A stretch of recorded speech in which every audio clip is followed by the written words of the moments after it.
The dust never truly settled in Dry Creek. It clung to the clapboard storefronts, coated the boots of every man who walked Main Street, and whispered through the cracked windows of the saloon like an old, unwanted memory. It colored everything, a faded shade of regret. Even the church steeple, once proud and white, now leaned slightly like it was tired of waiting for salvation to come. Folks in Dry Creek didn't ask for trouble. Trouble usually came anyway, riding in with the wind, or the next stranger who thought the town was soft. And lately, Dry Creek had looked mighty soft. The sheriff's limp was getting worse. His bottle stayed closer than his badge. The preacher had taken to whispering his sermons like he feared waking ghosts, and Ira Boone, the half-blind old man who ran Boone's General Goods, barely spoke above a murmur. He didn't have to. He kept to himself, dusted his shelves, measured out flour, and squinted with that one good eye at the ledger that kept the store running. Most figured Ira was harmless. Broken, even. His left eye, clouded like an old marble, never blinked. His hands trembled slightly when he counted change. Kids sometimes mocked his limp behind his back. Newcomers wondered why nobody ever helped the poor coot run the place. But the old-timers knew better. They didn't speak of it aloud, but a few remembered a time when Ira Boone wasn't just a shopkeeper, back when he went by a different name, when the revolver above his counter wasn't a dusty heirloom, but an extension of the man who wielded it. A time when men crossed streets to avoid him, not because he was weak, but because he was death-walking. They say every man in the West has two lives, one before the thing that breaks him, and one after. Ira Boone's first life had ended at Devil's Bluff 23 years ago. And now, as the midday sun cast long, sharp shadows over the town, and a group of out-of-town gamblers swaggered up the wooden walk outside Boone's store, flicking cigar ash and sneering like they owned the land beneath their boots, it was starting to look like Dry Creek was about to witness the resurrection of a life long buried. Dale Craven wasn't used to being ignored. Tall, slick-haired, with a gold tooth that caught the sun like a wink from the devil, he talked loud and laughed louder. He walked like he wanted the ground to know it was beneath him. His crew followed with swagger, guns slung low, cards peeking from vest pockets, whiskey on their breath. Fresh from being run out of Abilene for reasons they weren't sharing, they were looking for a new town to call theirs. At least until they drank it dry. Dry Creek, they figured, would be easy. Craven kicked open the door to Boone's General Goods with the heel of his boot and strode in like it was a saloon. He was still laughing at a joke he'd told outside, something about a bishop and a banker's wife, when his eyes landed on the old man behind the counter. "Well, hell," Craven drawled. "Look what we got here. Shopkeep or scarecrow?" His men laughed. Ira Boone looked up slowly, the good eye sharp, the cloudy. "One dead," he didn't answer. Just set down the can of beans he'd been stacking and waited. Craven sauntered forward, leaned his elbows on the counter, and gave Ira a long, theatrical once-over. "You blinkin' at me, old-timer, or is that just the dust moving in your skull?" Another burst of laughter. One of the younger gamblers, a wiry kid with pock marks and a twitchy hand, reached up and tapped the revolver hanging above the register. "Look at this, a museum piece for a museum man. What you got in this thing, Boone? Dust and hope?" Ira didn't move. "Bet he couldn't hit the broadside of a church bell with a shotgun," Craven sneered. "Bet this thing ain't fired since Lincoln wore short pants." Sheriff Markham watched from across the street, rocking gently on the porch outside his office, face blank. He said nothing. Deputy Clara Bell, barely 23 and twice as brave as any of the men, stepped beside him. "Should we stop them?" Markham took a pull from his flask, squinted into the sun. "Let 'em push," he said, voice low. "Let 'em push too far. They'll wake something they won't like." "He doesn't even wear a gun," Clara said. "Don't have to," Markham muttered. "He's got the one that counts." Back inside, Craven had taken to tossing cans off the shelves.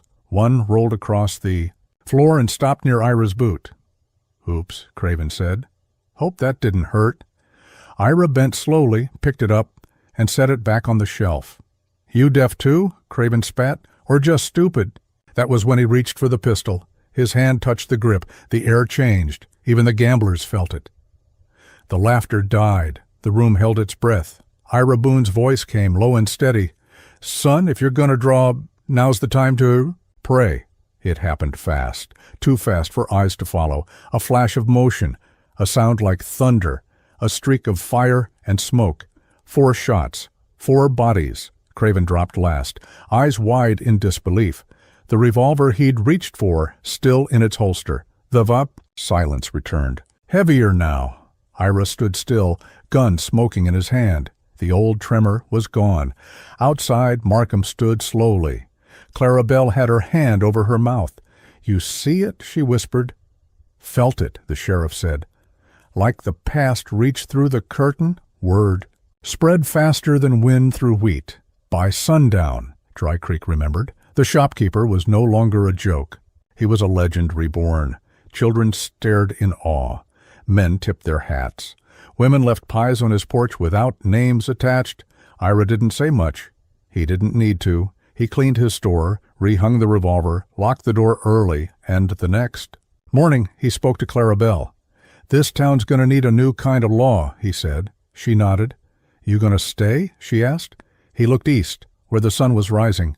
"Long enough to teach. Then I'm done." Clara understood. He wasn't running. He'd already outrun everything that mattered. Now he was walking into the last chapter on his own terms. Because legends don't die in gunfights. They just stop drawing. And sometimes, if the wind is right, the past walks through town again, wiser, slower, but still deadly when it counts. The dust never truly settled in Dry Creek. It clung to clapboard storefronts, crept into the boots of every man who walked Main Street, and drifted like smoke through the slats in the saloon's swinging doors. It was a colorless ghost, soft and persistent, and it coated the town in a quiet kind of sorrow. Some said the town was dying. Others figured it had already died and was too proud to admit it. But every morning, as the sun slid over the hills and lit the crooked steeple of the church and the faded boards of the general store, Ira Boone unlocked the front door of Boone's General Goods and swept the same steps he'd been sweeping for over 20 years. The broom scratched softly over the wood. The sign above the door creaked in the wind, and Ira, with his bent back and milky left eye, hummed a tune no one else remembered. He wasn't much to look at, thin, stooped, with hands that shook when he measured sugar and a limp that slowed his walk to a shuffle. But he was steady, reliable, quiet. Most folks in town thought of Ira Boone as background noise, the man you bought nails and coffee from, the one who muttered about inventory under his breath and always counted your change twice, even if his hands trembled. He was what you noticed only when you needed something. They didn't know about the pistol above the counter. It hung there, dusty and unassuming, inside a shadow box behind the register. A single-action Colt, ivory grip, worn but polished. Some figured it was his daddy's. Others joked it was decorative. A relic from a time when men settled things face to face. No one knew Ira kept it loaded, not until the gamblers rolled into town. They came on a Tuesday, 4 of them, horses lathered, laughter loud, eyes scanning everything like it was for sale. The leader wore a red duster and a crooked grin. His name was Dale Craven, and he had the kind of swagger that could sour milk. Sheriff Markham watched them ride in from his office window. He was nursing a twisted knee and a twisted life, and he didn't move to greet them. Deputy Clarabelle, sharp-eyed and sharp-tongued, stood beside him. "They look like trouble," she said. "They are trouble," Markham muttered. "Ran out of Abilene. Last month. Shot a man over a bad card draw. Took his horse. Sheriff there wanted to hang him. They rode south instead." "Why here?" Markham shrugged. "Easy town. Quiet town. They think that means weak." He glanced at Boone's shop. "They're going to learn otherwise." Ira was stocking lamp oil when the door swung open. Craven entered first, boots loud on the floorboards. The others fanned out, grinning, spitting, touching everything with greasy fingers. "Well now," Craven said, "ain't this quaint? General Goods. Smells like old folks and rust." Ira didn't look up. Craven stepped closer. "You the shopkeep, old man?" Ira nodded once. "You blind in that eye?" Ira didn't answer. One of the younger men picked up a sack of flour, tossed it between his hands like a toy. "Bet he can't even count," he said. The laughter was loud. Sharp, Ira kept stalking. Craven turned, pointed to the revolver behind the glass. "That yours? Looks like it belonged to Custer." Ira finally looked up, the good eye. Clear, focused. "You planning to buy something?" he asked. "Sure," Craven said. "How much for the story of how a blind, limp-wristed coot ends up with a peacemaker on the wall?" The air in the shop cooled. Outside, Clara Bell stepped off the porch. "Sheriff," she said, "Markham." Didn't move. "Let 'em push." Craven's hand drifted toward the counter. "I bet it don't even fire," he said. "Best not test it," Ira said softly. "Why's that?" "Because I don't miss." The grin faded. The youngest of the gamblers reached for the glass case. "Son," Ira said, voice a whisper, "step away." He didn't, and that's when Ira Boone moved. It was a blur of glass breaking, steel flashing, thunder cracking. 3 shots. 3 men fell. Craven stood alone. His hand hovered near his holster, eyes wide. Ira aimed. "You want to be the 4th?" Craven didn't move. "Out," Ira said. Craven turned, walked. Limped, really, out into the street, into silence. The town watched him leave. No one spoke. Inside, Ira placed the pistol back on the counter, then he swept the glass and went back to stocking lamp oil. That night, Clara stood at the counter. "You were Iron-Eyed Boone, weren't you?" Ira didn't answer. "My father told stories." "About you. Said you dropped 6 men at Devil's Bluff, 1 shot each." Still, silence. "Why'd you stop?" Ira looked at her, the cloudy eye unmoving, the good one tired. "Because I had a daughter, and I missed." Clara didn't speak. He turned back to the ledger. "Go home, deputy." The store opens at dawn. Outside, the wind kicked dust across the street. But this time, it didn't feel like sorrow. It felt like justice.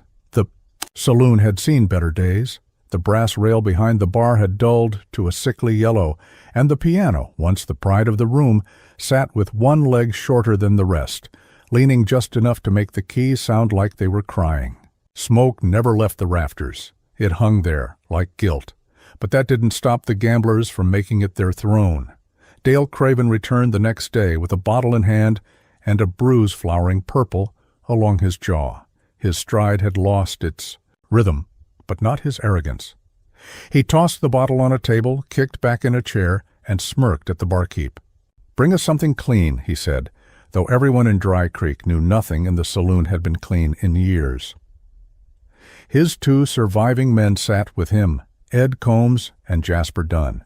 Ed was tall, mean-eyed, and talked like he had rocks in his throat. Jasper was younger, all nerves and bone, fingers always twitching near his belt.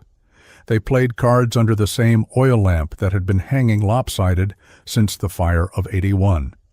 Craven played slow, eyes flicking between his hand and the door. The townsfolk gave the table a wide berth. No one mentioned the store. No one mentioned Boone until someone did. A boy, no older than 12, ran in to fetch his uncle, half drunk, bent over the bar. The boy's voice cut through the haze. "Pie. Says Mr. Boone's gun went off like thunder. Dropped 'em all like rattlers." The room stilled. Glasses paused midair. Even the piano player stopped, fingers hovering over the ivory. Craven looked up. The boy froze. "Come here, kid," Craven said, all teeth. The boy backed toward the door, wide-eyed. "You say that again?" The bartender shook his head. "Let him be, Craven. He's just a kid." Craven slammed his glass down. "That shopkeeper humiliated me. Now you're all going to act like he's some kind of legend?" No one answered. Craven stood. "He's a relic. He ain't got another draw in him." The silence said otherwise. Back at the general store, Ira Boone knew what was coming. He felt it in the air. The way birds didn't sing near the eaves, the way the mailman avoided eye contact, the way Clara Bell looked at him now, not with pity, but with the kind of respect folks reserved for a man who'd done something they couldn't. "They'll come back," Clara said. "I know," Ira replied. "You ready?" Ira didn't answer. He reached for a key under the counter and unlocked a cabinet no one had touched in 2 decades. Inside were 2 things, a tin of tobacco and a box of bullets. Clara watched him load the revolver. "You think you'll have to kill them all?" Ira looked up. "No," he said, "but I think they're going to make me try." By dusk, the saloon was full again. Whispers passed through the room like a breeze. Boone, Boone, Boone. Craven drank, dealt, laughed, but the laughter was brittle. The door creaked open near sundown. A man walked in, not Ira. Drifter, gray beard, lean frame, one eye lazy. He bought a drink.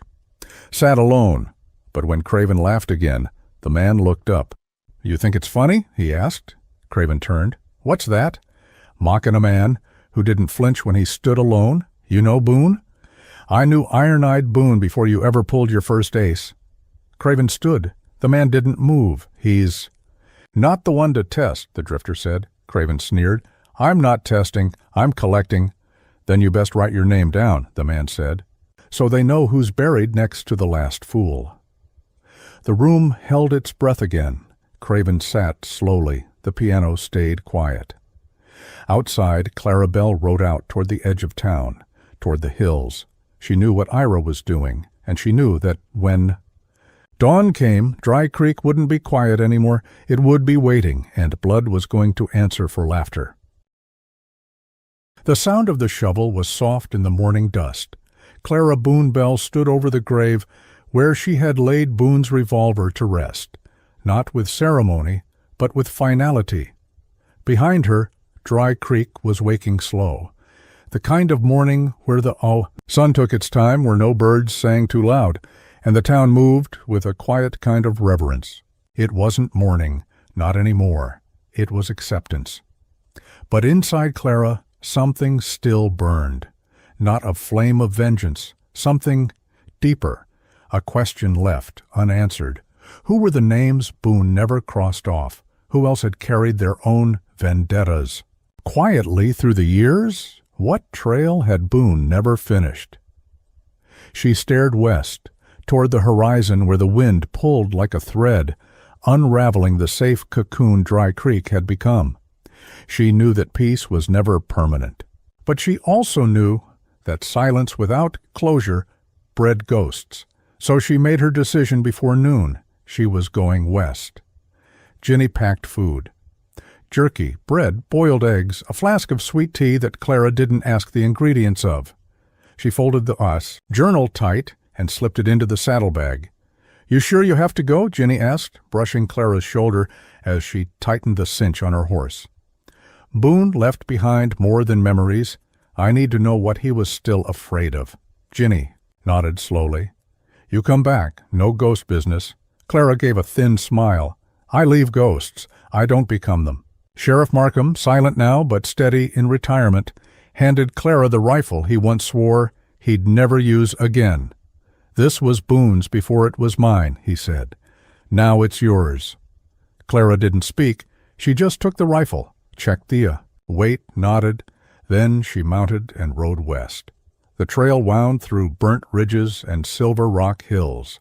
It skirted ghost towns too stubborn to fall entirely and too dry to survive. Clara rode past fence posts split from lightning, churches missing walls, and the kind of saloons where no one asked your name, only how many hands you could play before dying. She stopped in a place called Bitter Wash.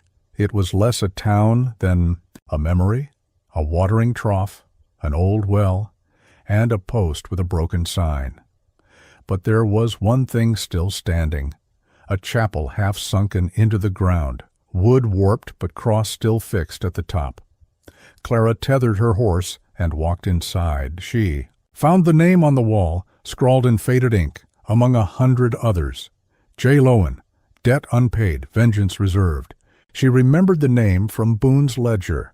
Lowen, a smuggler, some said, a trafficker of people during the war, a man who burned his own ranch to hide his crimes. Boone had chased him once, but the trail vanished north. Clara looked around. No footprints, no firewood, no scent of habitation, but the wall was fresh. Someone had written the name again. Someone still remembered. She rode north. The trail took 3 days. Rains hit the second night, washing the dust into rivers. Clara took shelter under a crag, wrapped in her coat, eyes fixed on the stars. She thought of Boone, not the legend, the man. The quiet way he sharpened knives, the way his fingers trembled, only after he made coffee. The way he never let the pistol rest too long in one place. How many ghosts had he carried alone? By morning, the sky had cleared and the trail split. To the right, Dawson's Cut, a known outlaw route. To the left, a trading town called Calico Rise. Clara flipped a coin, then went left. Calico Rise was louder than Dry Creek ever was. Tents lined the road, canvas whipping in the wind. Cattlemen mixed with card sharps, and a woman with a scar across her throat sold maps made of leather. Clara asked 3 people about Lowen. No answers. The fourth was a boy with eyes too old for his face. "You looking for the preacher?" he asked. "Preacher?" "Calls. Himself that. Tall, long coat. Doesn't preach so much as trade favors for silence." That fit Boone's old description. Clara gave the boy a coin. He pointed to the edge of town. A tent marked with a burned-in cross. Clara tied her horse, checked her rifle, and entered. Lowen hadn't aged well. His hair had gone white, his eyes sunken. But the moment he looked at Clara, something sharp returned to his expression. "Boone. Send you? He's dead. Shame." I wanted to hear him beg. "You know why I'm here? To finish the ledger. To ask why your name stayed on it so long." Lowen smiled, slow and cracked. "Because I ran smarter than most. Boone was a blade. But blades rust when kept in the dark too long. He didn't forget you." "Didn't matter. I had protection? Who?" "You ever heard of the Black Iron Pact?" Clara shook her head. Lowen leaned closer. "They funded wars, bought railroads, hired men like Boone to clean up their mess, then killed them when they asked questions. Boone didn't. Just spare me. He traded me for silence." Clara froze. "You lie. Ask yourself, why would a man like Boone leave anything unfinished?" She stepped back. Mind spinning, Lowen watched her. "You finish me, and they know you're asking too many questions. You walk out, maybe they forget." Clara drew her gun. "I don't care about the pact, I care about justice." "Then do it." She fired. 1 shot. Clean. Lowen slumped over the table. She left before the echo faded.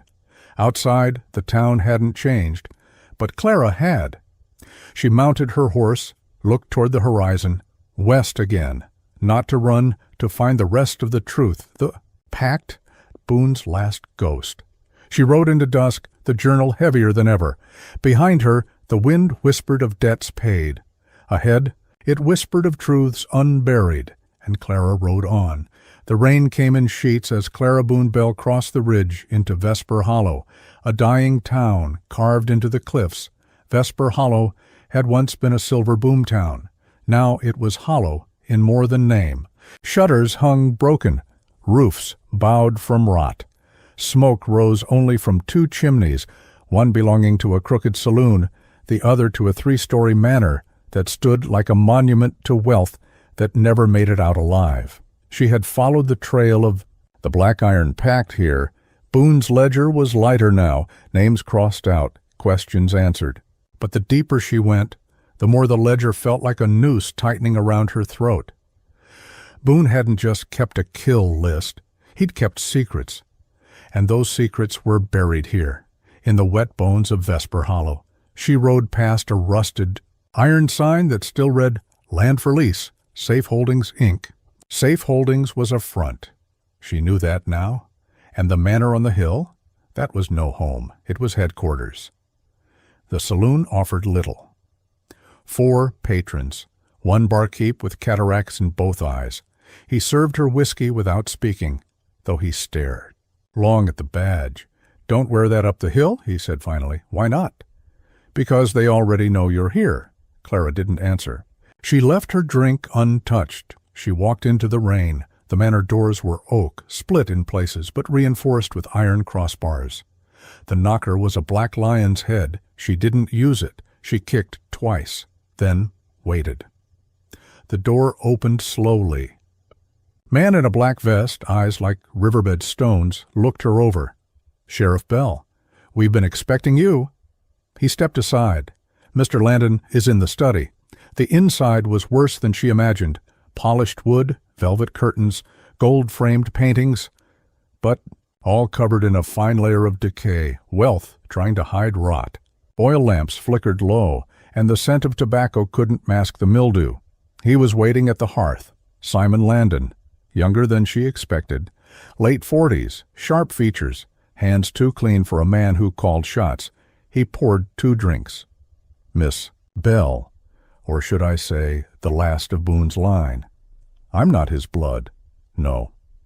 But you carry his memory, his debts, his weapon, and that makes you far more dangerous." Clara didn't sit. "I want names. The rest of the pact, the ones Boone couldn't." "Reach!" Landon chuckled. "You think this ends with names?" Boone made that mistake. He thought killing the body could stop the disease. He never understood, we're not men, we're the current. We flow where the money needs to go. "Then I'll dam the river." Landon stepped closer. "And flood the town with blood? You'd trade. Justice for fire?" "No," Clara said. "I'll trade fear for truth." She drew the revolver. Landon didn't flinch. "Kill me, and someone else takes the chair. Someone worse. Then tell me who they are." He sighed. "There are 5 left." He handed her a folded parchment. Clara took it, but didn't lower the gun. "One question. Why keep Boone alive all those years?" Landon walked to the mantel, lifted a cigar. "Because every legend needs a shadow. Boone made us look like the only alternative. He hunted the outlaws. We bought the towns. They had to pick." Clara nodded. "Not anymore. She fired once. Landon fell." "Not quickly?" He tried to speak, but Clara had already turned. She walked through the Lihie manor, empty. Servants gone. Guards fled. They hadn't expected her to make it this far. On the desk in the back office, she found a safe. Inside, 3 ledgers, 1 sealed letter, and a black ring etched with a serpent biting its own tail. The seal of the Black Iron Pact. She took the ring, left the rest. The letter, unopened, bore 1 line. If you are reading this, then the reckoning has begun. That night she camped beneath a lightning-split tree. She read the 5 names. Each carried a town, a fortune, a trail of violence behind paper masks. She circled one. Camden Drell, bank syndicate, controls the rail lines. She stared into the fire until dawn, then saddled up. Boone had left her the truth. Now she'd carry the war. The next morning, Ira Boone did what he hadn't done in 20 years. He shaved. The mirror above the wash basin caught only half his reflection. The left eye, milk-white and unmoving, stared back at him like a ghost. He scrubbed the grime from. His hands trimmed the edge of his beard and polished the nickel of his revolver until it caught the sunlight. It felt strange, not like stepping back into old boots, more like stepping into a grave he thought was buried. Clara was already waiting when he emerged from the back room. "I've got your horse ready," she said. Ira looked up. "You planning to stop me?" "No," she said. "Just want to see the man the legends talk about?" He chuckled, short and dry. "He's dead. You'll just get me." That's the one they ought to fear more. Word spread fast. By noon the street was lined with bodies, alive, but wary. Storefronts shut, shutters drawn. Even the preacher didn't open the chapel. Sheriff Markham stood on the boardwalk, arms crossed over his chest, lips drawn tight. Craven stepped out of the saloon like he owned the dust. Ed and Jasper followed close. Their hands were twitchy, boots scuffed. "This the day, Boone?" Craven called. Ira stood in front of the general store. No theatrics, no speech. Just the long silver line of his revolver sliding free. Clara watched from the livery, shotgun across her knees. Markham didn't move, didn't blink. Craven laughed. "You sure about this, old man?" Ira spoke just once. I was sure before you were born. The draw was over in 2 seconds, maybe less. Craven's gun never cleared his holster. Ed spun sideways, a bullet through his collarbone. Jasper turned to run and took one in the leg. 3 shots. 3 lives changed. The street stayed silent. Craven slumped forward, disbelief frozen in his eyes. Ira reloaded slowly, then holstered the pistol. He turned to Clara. "Town's yours now," he said. She nodded, blinking back tears. "What are you going to do?" Ira looked to the west, where the trail curved into sunlit hills. "Keep walking until I stop hearing the sound of thunder in my sleep." And with that, he stepped down from the porch, mounted his horse, and rode out of Dry Creek. Behind him, a town that had forgotten who he was now stood in silence. But they remembered now. They mocked an old man behind a counter. They didn't know they were looking at the last true gunfighter of the West. Dry Creek didn't return to normal overnight. The morning after Ira Boone rode out, townsfolk stepped out of their homes like people waking from a shared dream. They swept porches, reopened shops, whispered more than they spoke. The dust from yesterday's gunfire had settled, but the echoes lingered in the spaces between words, in the nervous glances, in the sudden hush that fell any time someone mentioned the name Boone. Clara Bell opened the general store just after dawn. She moved with practiced purpose, straightening shelves, unlocking the till, and brushing broken glass into a small tin. The town needed something to look at that wasn't blood on the street or fear in each other's eyes. Sheriff Markham came, in around noon. He didn't say anything at first, just lingered by the counter, rubbing the brim of his hat like it owed him something. "Store looks good," he said finally. Clara nodded, trying to keep it that way. He looked toward the back where Ira used to sit on breaks, a black tin of tobacco and a mug of weak coffee beside him. "You think he's really gone for good?" Markham asked. Clara paused before answering. "If he says he's gone, then he is. He's not the type to linger." Markham nodded. "He left something with me, said to give it to you." From his coat he pulled a worn envelope. Clara took it with careful hands, heart suddenly loud in her chest. She didn't open it right away. Instead, she placed it in the drawer below the counter. Markham lingered a moment more, then tipped his hat and stepped out. Clara waited until the shop was empty, then opened the envelope.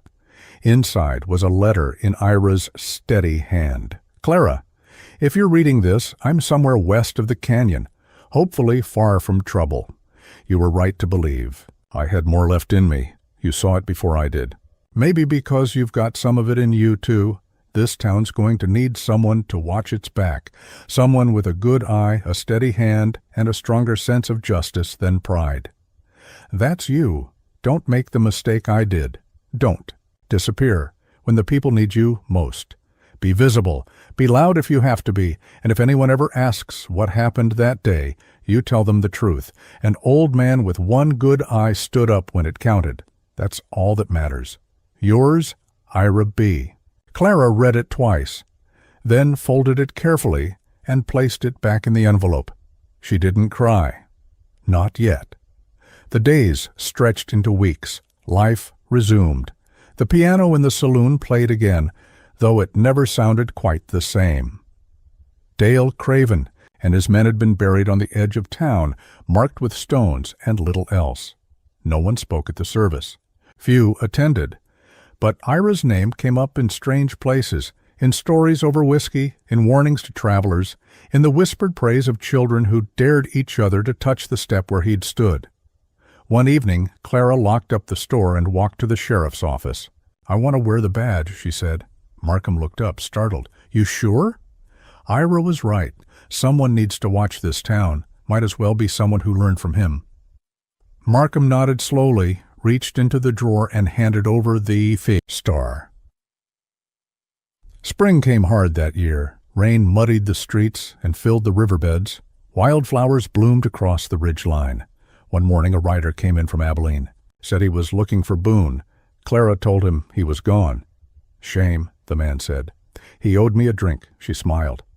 Buy one anyway. I'll drink it for him. The writer tipped his hat. That night, she did. Some say Ira Boone died in Arizona helping a rancher protect his land. Others say he made it all the way to California, found a quiet beach, and spent his final days watching the tide roll in. Clara didn't care where he ended up. She only cared that, once upon a time, an old man stood between fear and justice and gave her the strength to do the same. The past may have belonged to Iron-Eyed Boone, but the future was hers. The morning sun crept over the dry horizon like an old friend returning from war, bruised, hesitant, but welcome nonetheless. Dry Creek was changing. It had to. The legend of Ira Boone had become something more than memory, more than story. It was foundation now, a warning, a standard, a truth beneath the dust. Clara Bell wore the badge. She didn't let it define her, not entirely, but she wore it with purpose, and every time she clipped it to her vest, she thought of the letter, of the quiet weight of Boone's words, and of the feel of that final shot echoing down the street. Some mornings she stood in the same place. Ira had, just outside the general store, boots planted in dust that still seemed to remember. The shop had become hers in deed and name, signed over, before Ira left.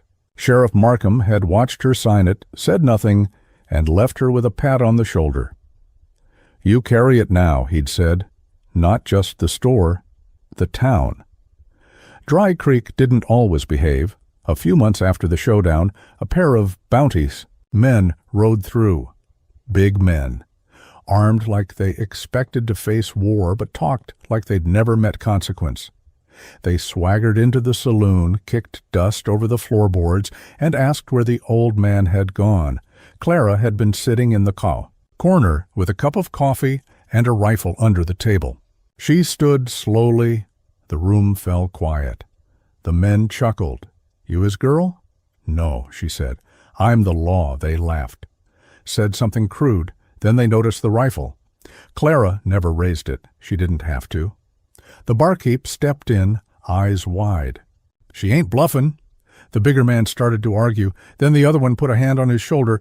We goin'. Ain't worth it. They left by sundown. Never came back. That night, Clara wrote her own note in the old journal Ira had left behind. Held the line. Didn't flinch. Thought you should know. But not all trouble came on horseback. The railroad did too. Talk started in the fall, anew. Spurline, cutting through the valley, linking Dry Creek to bigger towns eastward. Promises of business, of mail that didn't ride dusty weeks behind, of goods that didn't spoil before arrival. Most were excited. Clara wasn't. She'd seen what rail brought. Gamblers, land buyers, hard men looking for soft targets. Growth, yes, but growth like a tumor. And tumors didn't stop spreading until they were cut out or they killed the host. At a town meeting, she spoke up. We build fast, we lose slow.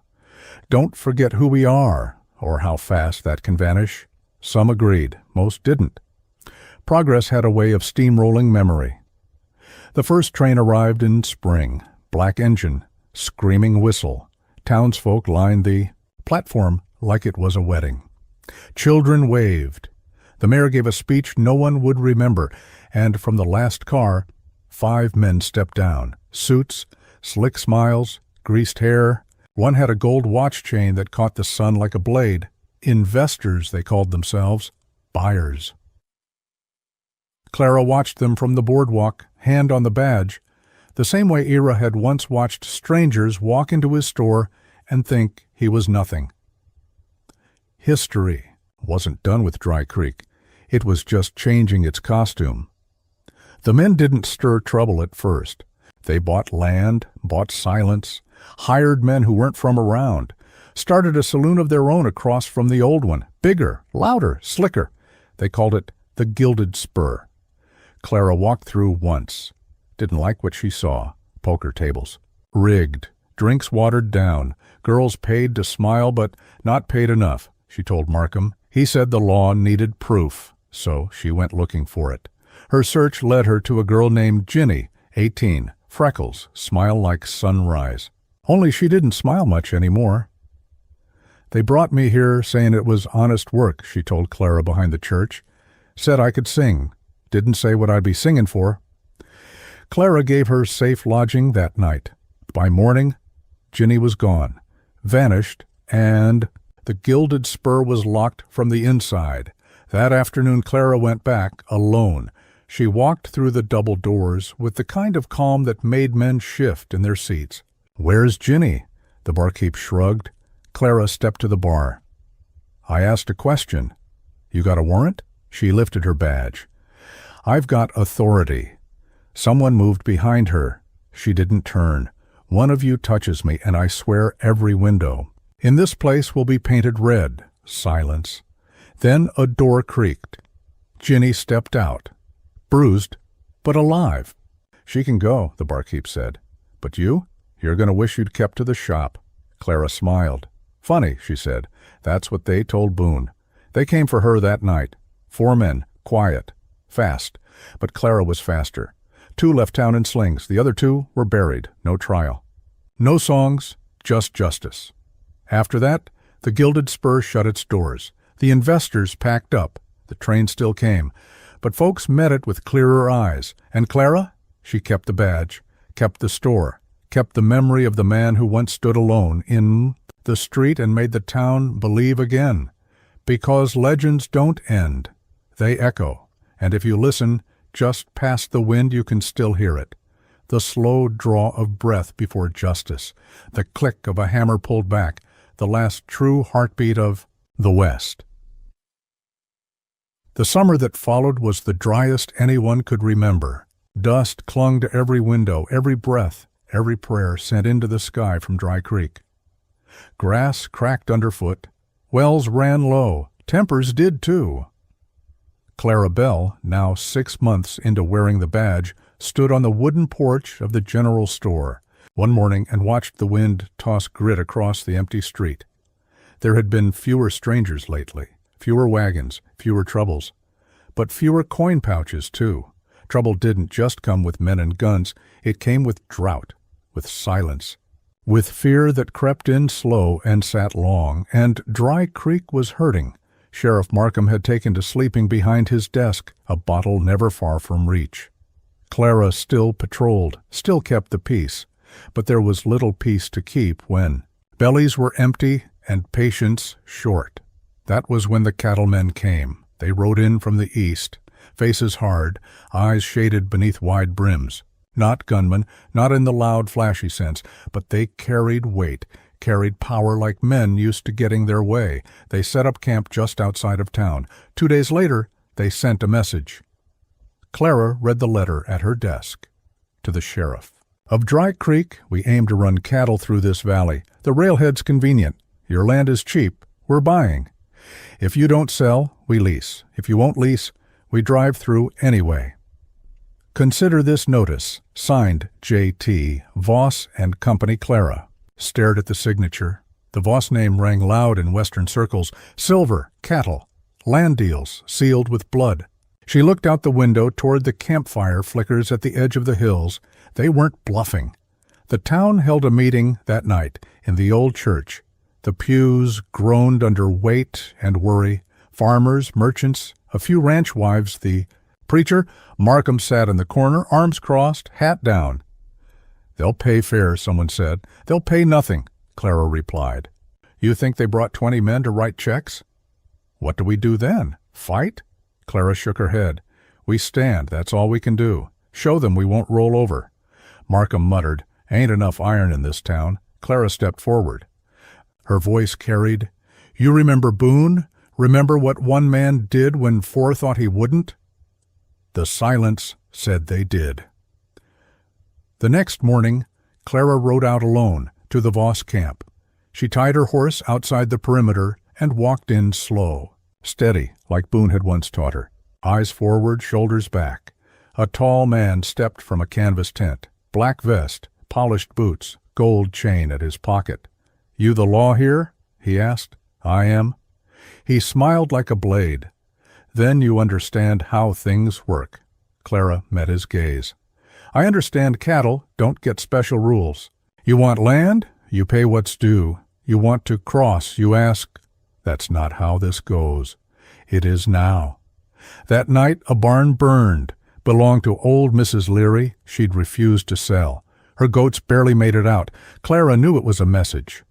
She sent one back, took 2 men deputized from town, young boys, barely whiskered, but willing, and rode to the Voss camp again. This time she wore the badge clear and her rifle across her saddle. She didn't ask. She warned. Next fire, next theft, next threat, you answer to me. And this town doesn't blink anymore. She left the warning nailed to their cook tent post. 3 days later, they rode in, all of them, men on horses, lined like a parade of war, faces calm, hands near holsters.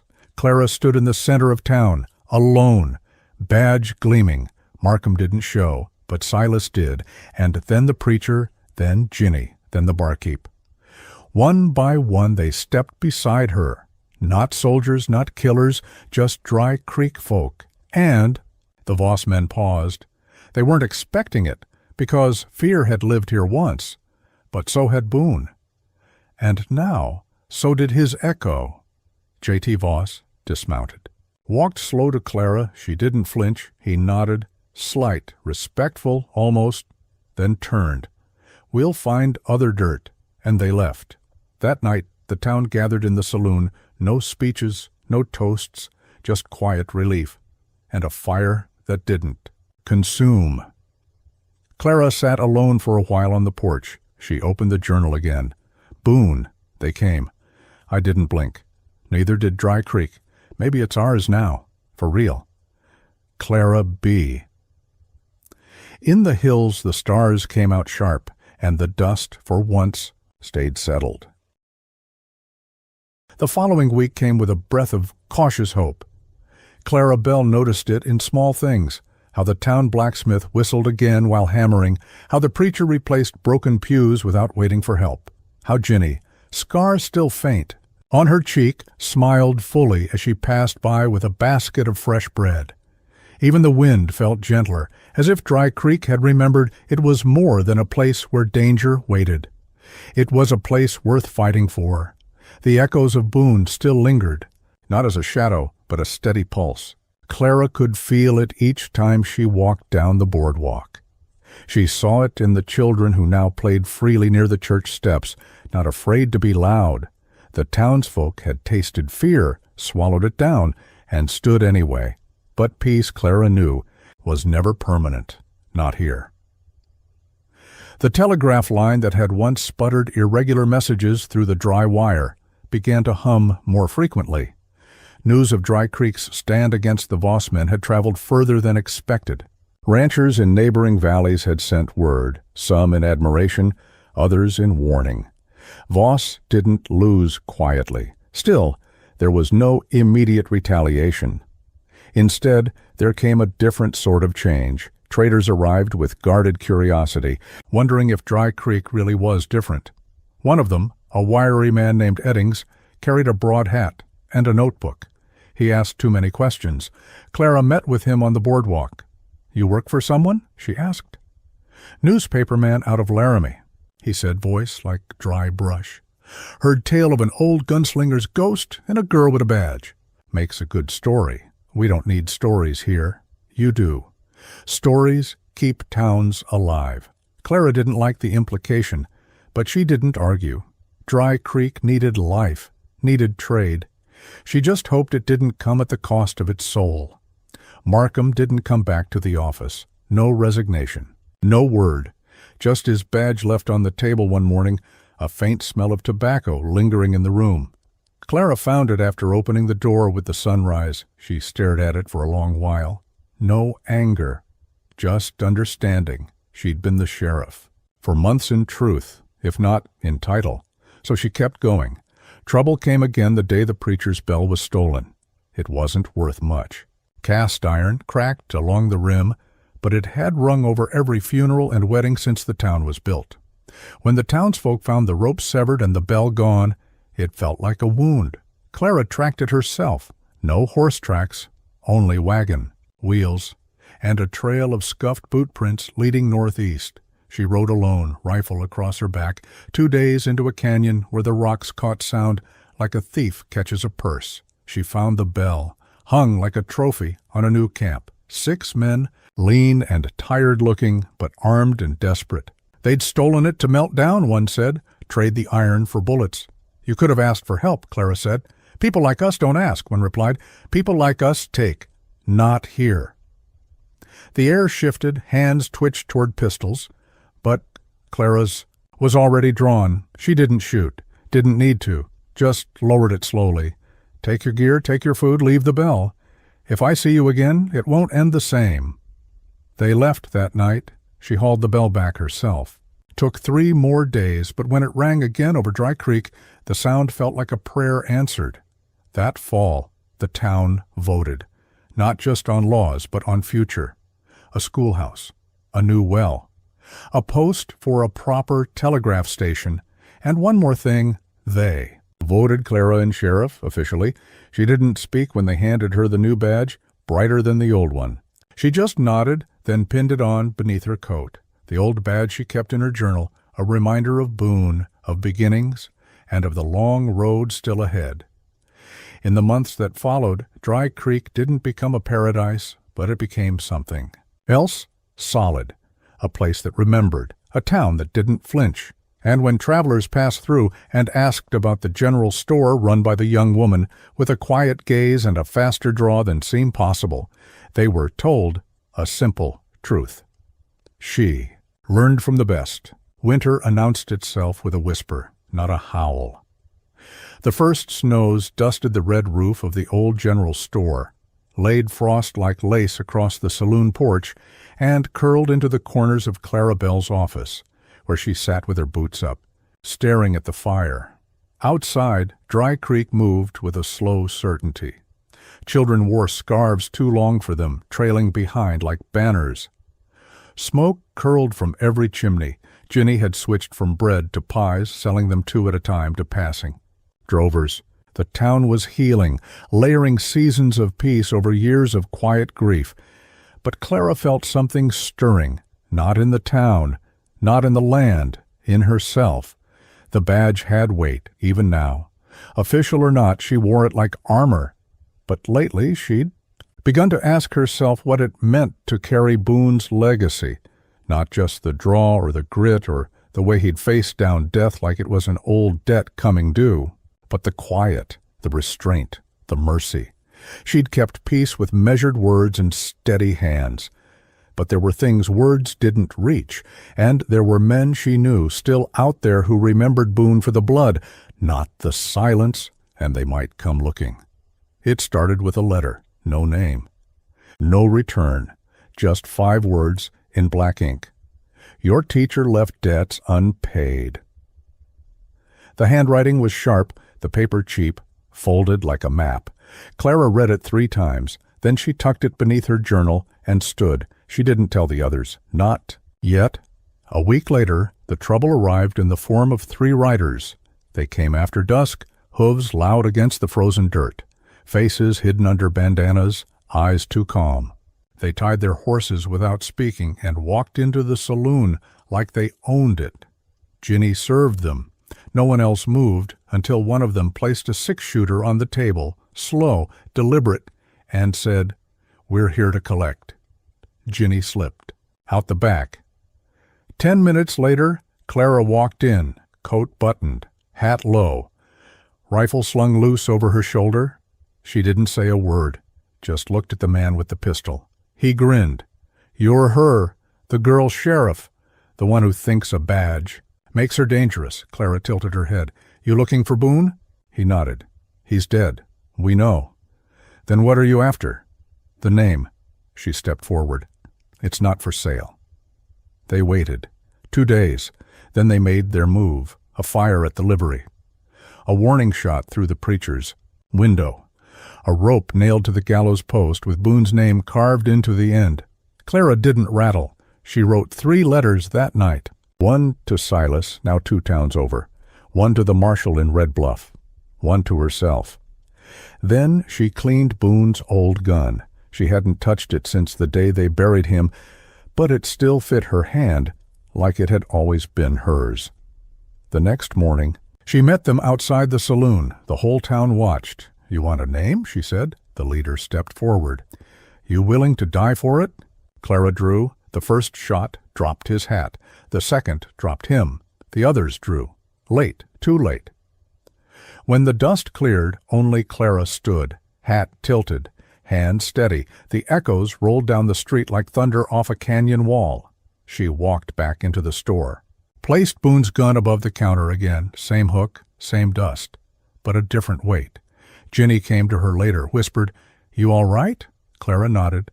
They weren't after Boone. No. They were after what he left behind. That night she wrote one more journal entry. The legacy isn't just the gun. It's the line between when to draw and when not to. I know it now. Boone didn't leave vengeance. He left restraint. And I'll carry that until they bury me, too. Outside, the wind shifted. Inside, the town slept easy, because they knew the echo still stood, and she had her own name now, Sheriff Clara Boone Bell. Winter thawed, but Clara Boone Bell did not. The days lengthened. Dry creeks, dirt roads turned to mud, and then dried again, rutted and well-traveled. The general store stocked seed, new boots, and sugar. Babies were born, trees budded. And for most, life resumed its slow and steady rhythm. But something in Clara remained still. She cleaned Boone's pistol each night, not for use, not even for memory.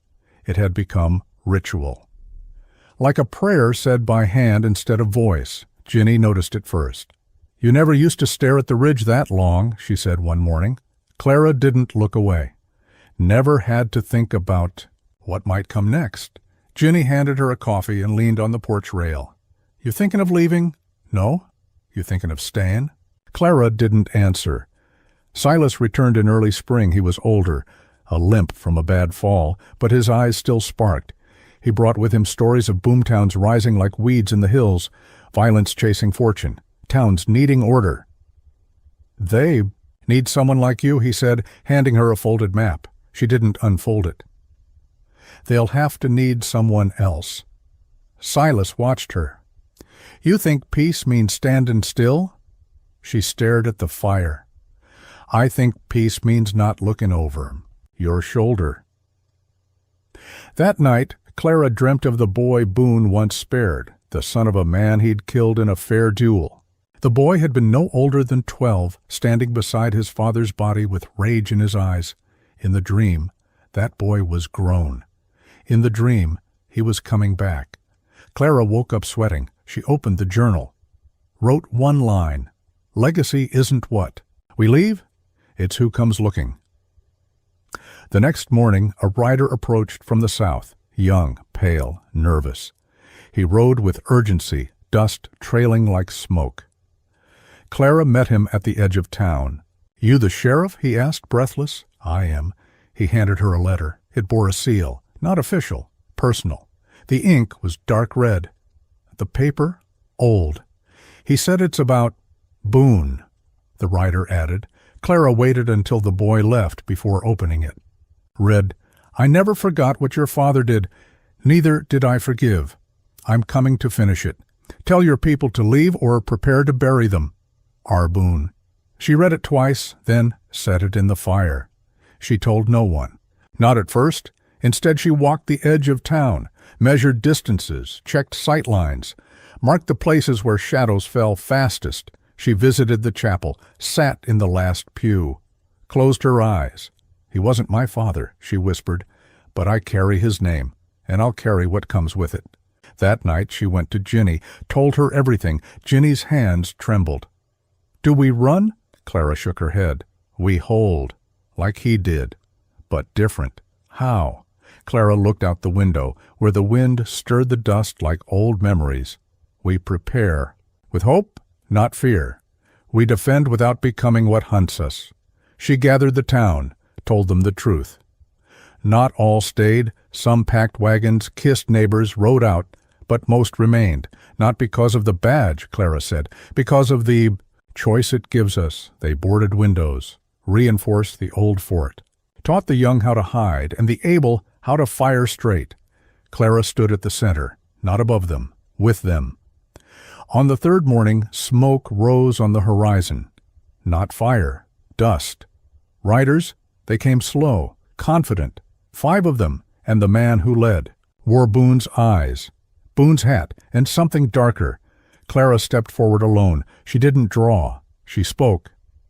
"This town doesn't owe your father. Neither do I. But I know what he took from you, and I won't let you take from us." The man dismounted. He was younger than she thought. He looked at her badge, her rifle. Then his voice cracked. "He was all I had. He spared you. That means something. Let it." The man looked past her at the people behind her, guns lowered, children watching. Then he dropped his weapon, turned, and walked away. Clara stood there until the dust settled. Then she wrote in her journal, "Peace isn't a gift. It's a fire, quiet, constant, needs tending, burns if you forget it, and it warms more than just the one who keeps it." That night, Dry Creek sang, and Clara sang with them, not loudly, but with joy. The wind had changed again, not the kind of change that bends trees or flattens wheat. No, this was quieter. A shift in the way the curtain swayed at dusk. In how dogs growled at nothing, then lay flat with their eyes wide. It was the kind of change that made a town like Dry Creek pause, because in the West, silence was rarely empty. Clara Boone Bell felt it first inside the general store. It was a Wednesday. Nothing special. She had just restocked the shelves with canned peaches from the train and traded flour for a leather belt made by old Silas's youngest boy. She had just handed Ginny a paper-wrapped package of soap and needles when the creak came from under the floorboards, not the usual settling, deeper, hollow, purposeful. Clara froze mid-step, eyes narrowing. Ginny noticed it too. "You all right?" Ginny asked, clutching the parcel. Clara didn't answer right away. She bent down, pressed her palm against the wooden plank near the register. It was cool. Quieter now. "Get home," Clara said quietly. Ginny hesitated. Something wrong? Clara stood, moved slowly to the door, then turned the sign from open to closed. "Just a feeling," she said. "I'll see you tomorrow." That night, Clara returned with a lantern and Boone's old crowbar. She moved the shelves with practice, care revealing a square of flooring that didn't match the rest. Boone had shown her the panel once, years ago, but said it held nothing worth remembering. She never questioned it. Now she questioned everything. The board lifted with a groan, and beneath it lay a shallow, dust-covered box, wrapped in oiled canvas and tied with brittle leather. She knelt, hand steady, heart not so much. Inside were 3 things. A second revolver, not Boone's, but finely kept, with notches on the grip that didn't match any of his stories. A folded sheet of parchment, old and stained, labeled Ledger of Names. Jotod. And a final letter, sealed with black wax. She opened the letter first. "Clara, if you've found this, then the past has come calling louder than I hoped. The gun belonged to a man named Whit Spence. I killed him in Kansas after he lit a house on fire with 3 inside. Only 1 survived. A boy. Spence was working for someone, higher up. Someone who didn't like heroes getting in the way of progress. I thought it was over. I hoped it was. But some debts dig their heels in. If the list is still here, you'll see the names I couldn't reach, couldn't warn, couldn't save. Some of them are coming, maybe not for me, maybe for the name, for what it stood for. If they come to Dry Creek, they'll come quiet, measured, they'll smile first. That's how you know. Don't try to fight the storm, outlast it. And remember, the West was never won by fire. It was survived by those who knew when to light it and when to bury the ashes.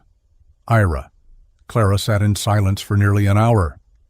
The list of names chilled her more than the wind outside. 10 in all. Men and one woman scattered across the territories, some with bounties, others with none, but each name carried a reputation and a past that somehow tied back to Boone. She didn't recognize most, but one name leapt off the page. Whit Spence, Jr. A note beside it read, "Disappeared, may be alive. Took to the rail lines, last known in the north." Liu. The next day she told Ginny, then Silas, then the preacher. They met in the church basement, away from windows, away from listening ears. Clara laid out the list. "This ain't revenge," she said. "This is a reckoning. These people come with purpose. Boone tried to stop it from reaching us. He failed. I won't."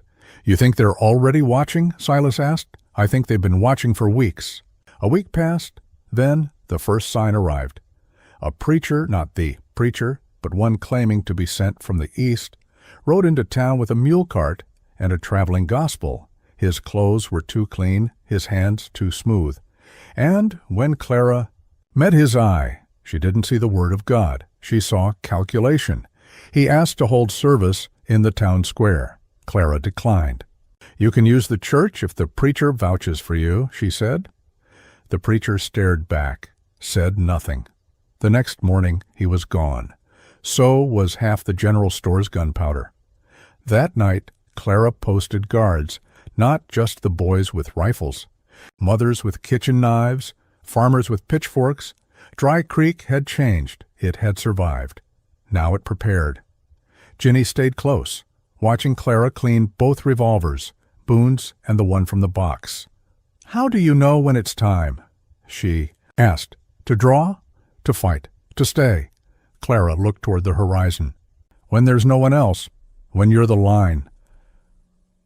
The storm came with sleet, not the kind that screams, the kind that whispers. One of the names from the list. Eldon Pike was seen in a nearby town. Clara rode out, just her and Silas. Through frozen brush and clouded trails, they found his body 2 miles from the station. Not recent, days old. A bullet through the heart. Pinned to his chest was a note. "We're coming. Boone's debt is still owed, and now it's yours." Clara rode back in silence. She didn't cry, didn't shake. She only said one thing when she stepped onto the porch of the general store and saw the townsfolk waiting, eyes wide, shoulders tight. "Get your families ready." That night she wrote another journal entry. "Boone, they're not after justice. They're after memory, after the thing we built, but they're too late. Dry Creek doesn't blink anymore. We don't bury legends. We become them." And in the candlelit hush of her office, the badge on the desk gleamed like firelight on steel, quiet, steady, waiting. The cold crept in before the riders did. It wasn't winter yet, but the northern wind carried a sharpness that turned the bones brittle and the breath shallow. Dry Creek had seen its share of hard seasons, but this chill felt personal, like someone had carved vengeance into the air and sent it south with saddle marks and iron in mind. Clara Boone Bell knew they were coming, not by telegram, not by scout. She felt it in her jaw when she ground her teeth at night, in the way Boone's pistol never felt far from her reach. She kept the door to the general store locked now after sundown. The candlelight kept low, the floors swept clean but not inviting. There was no welcoming left in her, only waiting. They came 4 days after the last letter. 5 riders, Darkham, horses, dressed not for the cold but for war. Black coats, rifles slung high, pistols loose in their holsters. They didn't enter town like strangers. They entered like ghosts, returning to the place they were killed. The one in the lead wore a hat with a jagged brim and a coat stitched with a symbol Clara didn't recognize. But his face carried the same weight Boone's once had, that stillness, that certainty. Not arrogance, the kind of calm men wear when they know what violence can do and don't need to advertise it. He was younger than Boone, Early 30s. Maybe. Brown eyes like dried blood, clean-shaven. But when he looked around Dry Creek, his stare lingered. He remembered it. Clara stood in front of the general store, arms folded across her chest, badge glinting in the pale morning light. She didn't say a word as the riders passed, didn't move, didn't blink. The man with the jagged hat slowed. Their eyes met. He tipped his head slightly, then rode on. They set up at the far end of town, in the old stables once used by bounty caravans. No one questioned them, no one welcomed them. But no, one ran either because Dry Creek didn't blink anymore. That night Clara didn't sleep. She lit the stove, made coffee strong enough to raise ghosts, and opened Boone's ledger of names again. Her finger traced the ink beside Whit Spence, Jr. Last known near the North Rail, unfinished, dangerous, wounded pride. She flipped the page. One line stood out. Vengeance doesn't knock, it waits for your door to rot. She stared at the words until the candle burned low. Ginny knocked at dawn. You seen them? She asked, pulling her coat tight. I saw.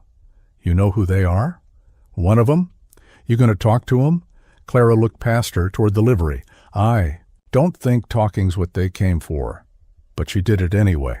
High noon. She rode up slow, her rifle visible but not drawn. The 5 riders were seated around a fire, sharing beans and silence. The leader stood as she approached. Sheriff, he said, calm, smooth. You know who I am? Name's Bell. Learned it from the boy we sent with the letter. You send letters to warn people or to bait them? He didn't smile. Depends if they listen. She dismounted. You Whit Spence? Junior? Clara nodded. You think killing me makes up for your daddy's death? He stepped closer. I think your teacher owed a debt. He left you to pay it. Boone didn't owe your father anything. He spared you. That was his debt paid. Whit's jaw flexed. He spared me to shame me. My father didn't die in a fair fight. He was outnumbered, trapped. Your father lit a house on fire with 3 inside. Boone killed a killer. So now we keep score by fire? No, we keep score by what comes after. Boone gave you a chance. Looks like you wasted it. Whit stepped closer. Too close. Clara didn't flinch. You gonna stop us if we collect what's owed? Try. Their eyes locked. The wind carried silence, like smoke. Whit stepped back. Not today. We eat first, we sleep, then we reckon. Clara mounted her horse. You won't leave Dry Creek the same, if you leave at all. We count on that, Whit said. That evening, Clara gathered the townsfolk. Not in the church, not in the saloon, in the square, beneath the sky. She stood on the steps of the old depot and looked out at faces she'd bled for, fought for, people she had sworn to protect, not because of the badge, but because of the promise beneath it. They came for Boone's ghost, she said, but they found Dry Creek. We've stood before. We'll stand again. But if this is the end, let it be the kind that echoes. No one cheered. They just nodded because they understood. Night fell. Then morning came like a fist. The fire started at the stables, not from within, from beneath. Someone had poured kerosene into the support beams, lit them from the creek side. Horses screamed, timber cracked, the riders ran out, weapons drawn, smoke choking their eyes. Clara was already there. She didn't draw. She pointed to the rooftops. Dry Creek had armed itself. From every shadow, a barrel. From every alley, a stance. Whit stared, then laughed. You built a militia, Sheriff? No, Clara said. I built a town. He raised his hand, but his men hesitated, because in the eyes of the townsfolk they didn't see fear. They saw fury, saw memory, saw Boone. Then came the draw, not declared, just instinct. One of Whit's men twitched, a rifle cracked, then chaos. Clara dropped from her horse, rolled behind the trough, returned fire. 2 riders fell before they knew who shot. Whit ran toward the church. Clara followed. Inside, pews splintered from bullets, candles shattered. They faced each other at the altar, Boone's pistol in her hand. Whit with a knife. He killed my blood, Whit growled, and you killed your own mercy. He charged. She didn't shoot. She sidestepped, tripped him. The knife skidded. She kicked it away, then leveled the gun. He stared up, defeated, but breathing. You going to spare me again?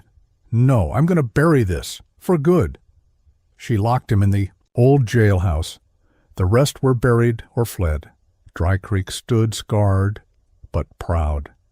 Clara stood beside the graves that night, watching the moon catch the edge of Boone's revolver one last time. Then she wrapped it in linen and placed it in the ground beside the man who taught her when to draw, and when not to. The next morning she wrote in the journal, "Boone, it's done, not with glory, not with fire, but with choice. You taught me to stand. Now Dry Creek walks. And I'll walk with it." Then she closed the book and let the dust settle. But this time it settled like peace. The sound of the shovel was soft in the morning dust. Clara Boone Bell stood over the grave where she had laid Boone's revolver to rest, not with ceremony, but with finality. Behind her, Dry Creek was waking slow, the kind of morning where the sun took its time, where no birds sang too loud, and the town moved with a quiet kind of reverence. It wasn't mourning, not anymore.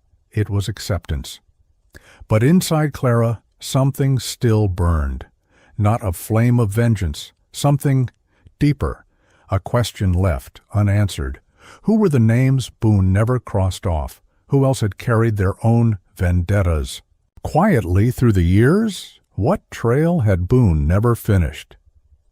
She stared west, toward the horizon where the wind pulled like a thread, unraveling the safe cocoon Dry Creek had become. She knew that peace was never permanent. But she also knew that silence without closure bred ghosts. So she made her decision before noon. She was going west. Ginny packed food. Jerky, bread, boiled eggs, a flask of sweet tea that Clara didn't ask the ingredients of. She folded the journal tight and slipped it into the saddlebag. "You sure you have to go?" Ginny asked, brushing Clara's shoulder as she tightened the cinch on her horse. Boone left behind more than memories. I need to know what he was still afraid of. Ginny nodded slowly. "You come back. No ghost business." Clara gave a thin smile. "I leave ghosts. I don't become them." Sheriff Markham, silent now but steady in retirement, handed Clara the rifle he once swore he'd never use again. "This was Boone's before it was mine," he said. "Now it's yours." Clara didn't speak. She just took the rifle, checked the weight, nodded. Then she mounted and rode west. The trail wound through burnt ridges and silver rock hills. It skirted ghost towns, too stubborn to fall entirely and too dry to survive. Clara rode past fence posts split from lightning, churches missing walls, and the kind of saloons where no one asked your name, only how many hands you could play before dying. She stopped in a place called Bitter Wash. It was less a town than a memory, a watering trough, an old well, and a post with a broken sign. But there was one thing still standing, a chapel half sunken into the ground, wood warped but cross still fixed at the top. Clara tethered her horse and walked inside. She found the name on the wall, scrawled in faded ink, among 100 others. J. Lowen, debt unpaid, vengeance reserved. She remembered the name from Boone's ledger. Lowen, a smuggler, some said, a trafficker of people during the war, a man who burned his own ranch to hide his crimes. Boone had chased him once, but the trail vanished north. Clara looked around. No footprints, no firewood, no scent of habitation, but the wall was fresh. Someone had written the name again. Someone still remembered. She rode north. The trail took 3 days. Rains hit the second night, washing the dust into rivers. Clara took shelter under a crag, wrapped in her coat, eyes fixed on the stars. She thought of Boone, not the legend, the man. The quiet way he sharpened knives, the way his fingers trembled, only after he made coffee. The way he never let the pistol rest too long in one place. How many ghosts had he carried alone? By morning, the sky had cleared and the trail split. To the right, Dawson's Cut, a known outlaw route. To the left, a trading town called Calico Rise. Clara flipped a coin, then went left. Calico Rise was louder than Dry Creek ever was. Tents lined the road, canvas whipping in the wind. Cattlemen mixed with card sharps, and a woman with a scar across her throat sold maps made of leather. Clara asked 3 people about Lowen. No answers. The 4th was a boy with eyes too old for his face. "You looking for the preacher?" he asked. "Preacher?" "Calls. Himself that. Tall, long coat. Doesn't preach so much as trade favors for silence." That fit Boone's old description. Clara gave the boy a coin. He pointed to the edge of town. A tent marked with a burned-in cross. Clara tied her horse, checked her rifle, and entered. Lowen hadn't aged well. His hair had gone white, his eyes sunken. But the moment he looked at Clara, something sharp returned to his expression. "Boone. Send you?" "He's dead. Shame." "I wanted to hear him beg. You know why I'm here? To finish the ledger. To ask why your name stayed on it so long." Lowen smiled, slow and cracked. "Because I ran smarter than most. Boone was a blade. But blades rust when kept in the dark too long. He didn't forget you." "Didn't matter. I had protection? Who?" "You ever heard of the Black Iron Pact?" Clara shook her head. Lowen leaned closer. "They funded wars, bought railroads, hired men like Boone to clean up their mess, then killed them when they asked questions. Boone didn't. Just spare me. He traded me for silence." Clara froze. "You lie. Ask yourself, why would a man like Boone leave anything unfinished?" She stepped back. Mind spinning? Lowen watched her. "You finish me, and they know you're asking too many questions. You walk out, maybe they forget." Clara drew her gun. "I don't care about the pact. I care about justice." "Then do it." She fired. 1 shot. Clean. Lowen slumped over the table. She left before the echo faded. Outside, the town hadn't changed, but Clara had. She mounted her horse, looked toward the horizon, west again, not to run, to find the rest of the truth, the pact, Boone's last ghost. She rode into dusk, the journal heavier than ever. Behind her, the wind whispered of debts paid. Ahead, it whispered of truths unburied, and Clara rode on. The rain came in sheets as Clara Boone Bell crossed the ridge into Vesper Hollow, a dying town carved into the cliffs. Vesper Hollow had once been a silver boom town. Now it was hollow in more than name. Shutters hung broken, roofs bowed from rot. Smoke rose only from 2 chimneys, one belonging to a crooked saloon, the other to a 3-story manor that stood like a monument to wealth that never made it out alive. She had followed the trail of the Black Iron Pact here. Boone's ledger was lighter now, names crossed out, questions answered. But the deeper she went, the more the ledger felt like a noose tightening around her throat. Boone hadn't just kept a kill list. He'd kept secrets. And those secrets were buried here, in the wet bones of Vesper Hollow. She rode past a rusted iron sign that still read, "Land for Lease, Safe Holdings, Inc." Safe Holdings was a front. She knew that now. And the manor on the hill? That was no home. It was headquarters. The saloon offered little. 4 patrons, 1 barkeep with cataracts in both eyes. He served her whiskey without speaking, though he stared. Long at the badge. "Don't wear that up the hill," he said finally. "Why not?" "Because they already know you're here." Clara didn't answer. She left her drink untouched. She walked into the rain. The manor doors were oak, split in places, but reinforced with iron crossbars.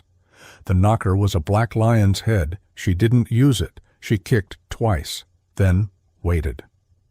The door opened slowly. Man in a black vest, eyes like riverbed stones, looked her over. "Sheriff Bell, we've been expecting you." He stepped aside. "Mr. Landon is in the study." The inside was worse than she imagined. Polished wood, velvet curtains, gold-framed paintings, but all covered in a fine layer of decay, wealth trying to hide rot. Oil lamps flickered low, and the scent of tobacco couldn't mask the mildew. He was waiting at the hearth. Simon Landon, younger than she expected, Late 40s, sharp features, hands too clean for a man who called shots. He poured 2 drinks. Miss Bell, or should I say, the last of Boone's line. I'm not his blood. No. But you carry his memory, his debts, his weapon, and that makes you far more dangerous. Clara didn't sit. I want names. The rest of the pact, the ones Boone couldn't. Reach! Landon chuckled. You think this ends with names? Boone made that mistake. He thought killing the body could stop the disease. He never understood, we're not men, we're the current. We flow where the money needs to go. Then I'll dam the river. Landon stepped closer. And flood the town with blood? You'd trade. Justice for fire? No, Clara said. I'll trade fear for truth. She drew the revolver. Landon didn't flinch. Kill me and someone else takes the chair. Someone worse? Then tell me who they are. He sighed. There are 5 left. He handed her a folded parchment. Clara took it, but didn't lower the gun. One question. Why keep Boone alive all those years? Landon walked to the mantel, lifted a cigar. Because every legend needs a shadow. Boone made us look like the only alternative.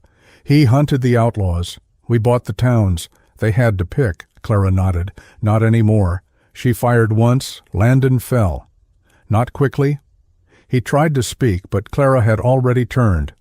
She walked through the Lihie manor. Empty. Servants gone. Guards fled.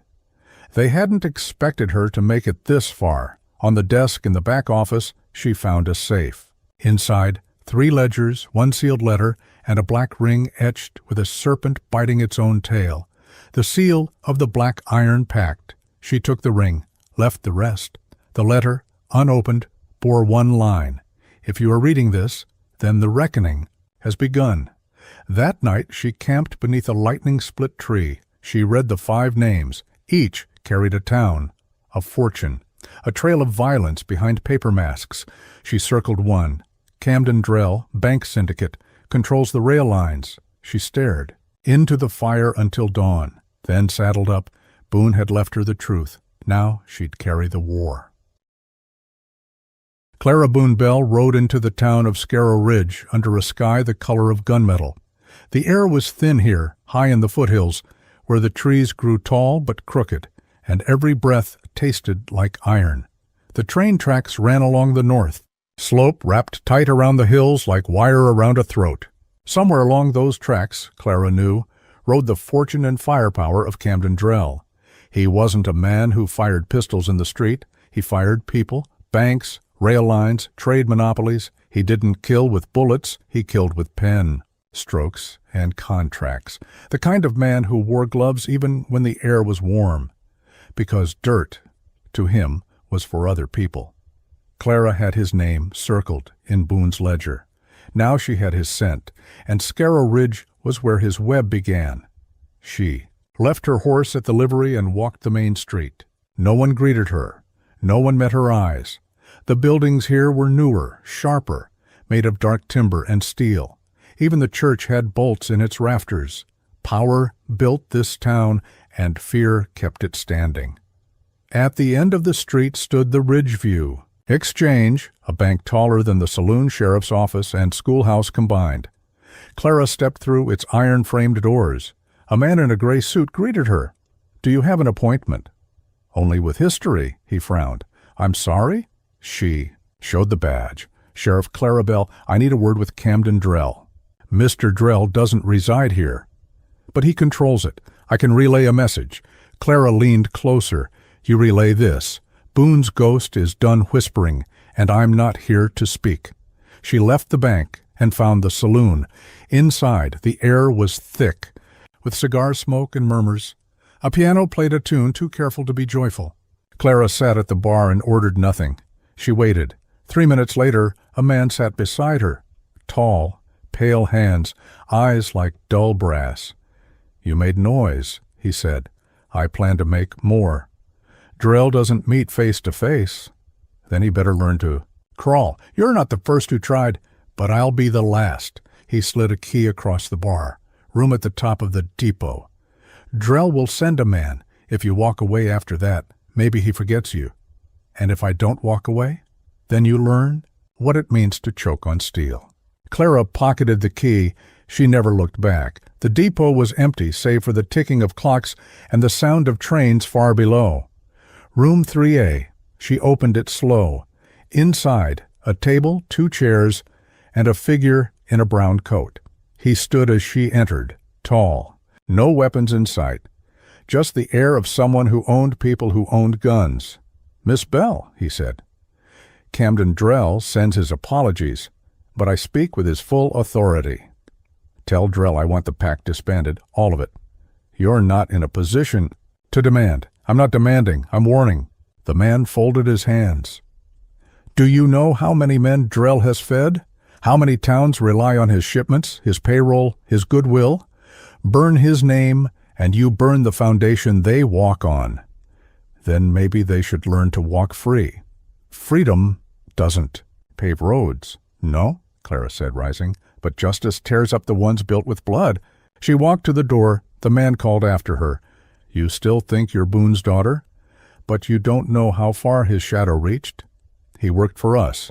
In the end," Clara paused. "No, he protected the world from you. I just picked up the torch. That night the train yard burned. No one saw who lit it.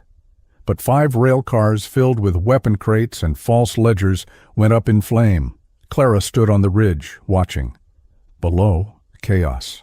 And somewhere in that smoke, a message she wrote out at dawn. Left the town with nothing but ashes in her wake. Days passed. She moved quiet between towns. Sometimes she sent telegrams, sometimes letters.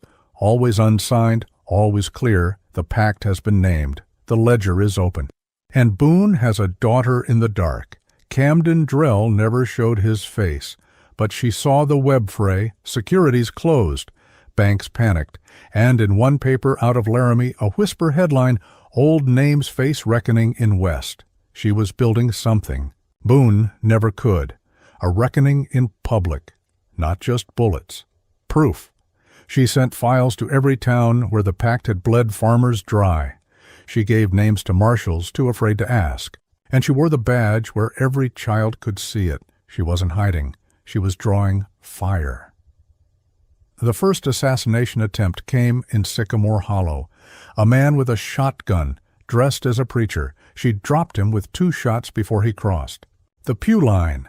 The next came in the form of a poisoned letter. Ginny caught it first.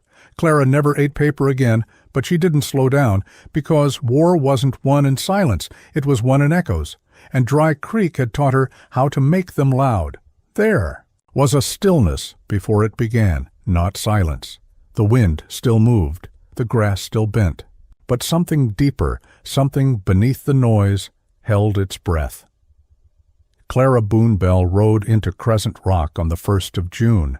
It was the last name circled in Boone's ledger, and she knew it had to end here, not just the pact, not just the war.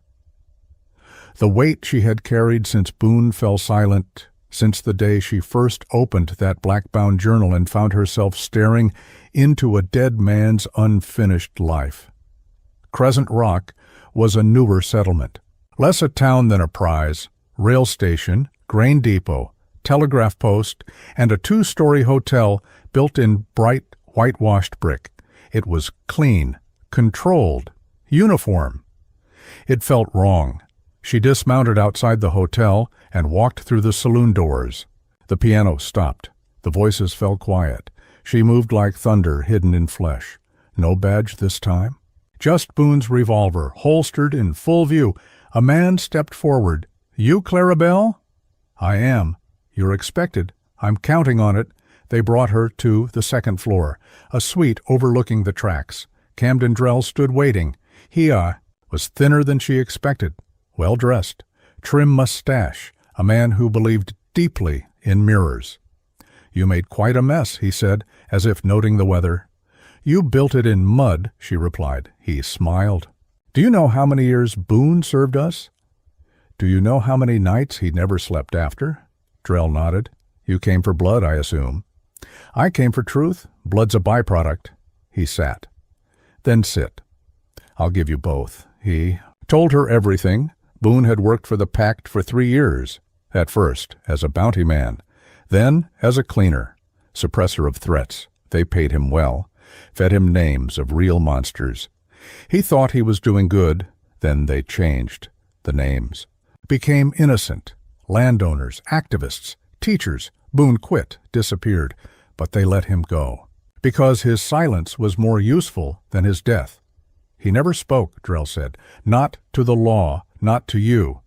But he left you that ledger, because he knew I'd finish what he couldn't. No, because he wanted you to see it. To judge it for yourself, Clara stared out the window. And I have.